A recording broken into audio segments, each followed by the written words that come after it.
Joe and Bella Stories. Number 6. School Trip. One day, Joe's teacher had some news. "We're going on a school trip," she told the class. "As we've been learning about different animals, we are going to visit a wildlife park." Everyone was excited. "Bears!"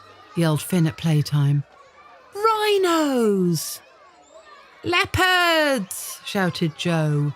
"Lions!" That evening, Joe showed his parents the letter about the school trip. "Wonderful," said Mum. "We must make sure you have everything you need." "Will there really be lions?" asked Bella, her eyes big with excitement. "Yes, and leopards too." "Ooh," said Bella, and her eyes grew even bigger. On the morning of the trip, Joe had everything ready. He had a backpack with his sandwiches and water bottle. He had a warm scarf in case it was cold and sunscreen in case it was hot. He had a camera to take pictures of the animals. "Quick," he said at breakfast. "I can't be late, or they might leave without me." "Don't worry," said Bella. "I'm ready. Look, I'm taking some extra snacks in case the animals are hungry." Everyone looked at Bella. She had a packed lunch, a water bottle, a scarf and sunscreen.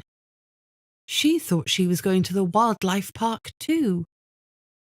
"But Bella," said Dad, "Joe is going, not you." "It's a school trip," shouted Bella. "I'm part of the school." "But the trip is only for the big ones," said Mum. "I want to see the animals," howled Bella. Joe said nothing. Why did his sister always make a fuss, he wondered. Why did she always try to butt in? His parents were trying to calm Bella. "We'll take you to the wildlife park at the weekend." "Want Joe to come," Bella wailed. Joe lost his temper. "It's time you learnt you can't have everything your way," he told his sister. "I'm going on this trip, not you. If you go at the weekend, fine, but I'm not coming with you." Nothing they said would make him change his mind. When they got to the school, the coach was waiting. Joe sat next to Finn. "I can't wait to see the rhinos," said Finn. "I like lions best," said Joe. The coach set off. It had only gone a little way down the motorway when it began to make a strange noise. It was banging and rattling. There was smoke coming from the back. The coach driver pulled to the side of the motorway. With a thud, the coach stopped. "You've broken down," said Finn.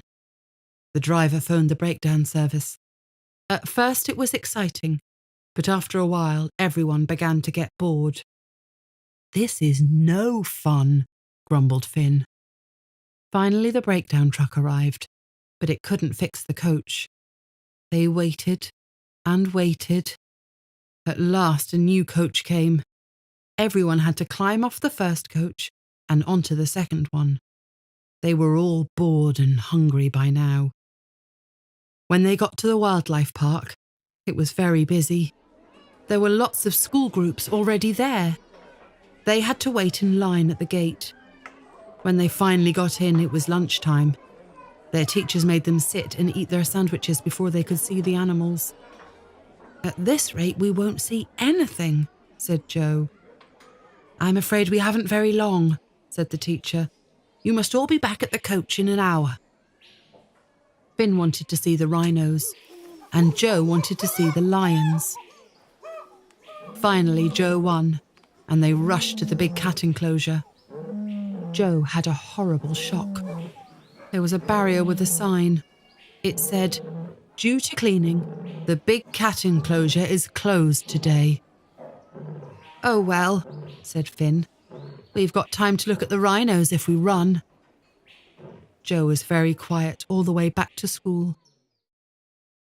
How was the wildlife park? Asked Dad at tea. Did you see lots of animals? Well, said Joe. I'm going this weekend, said Bella. You know what? Joe said. I think I'll come too. Hooray! Bella yelled.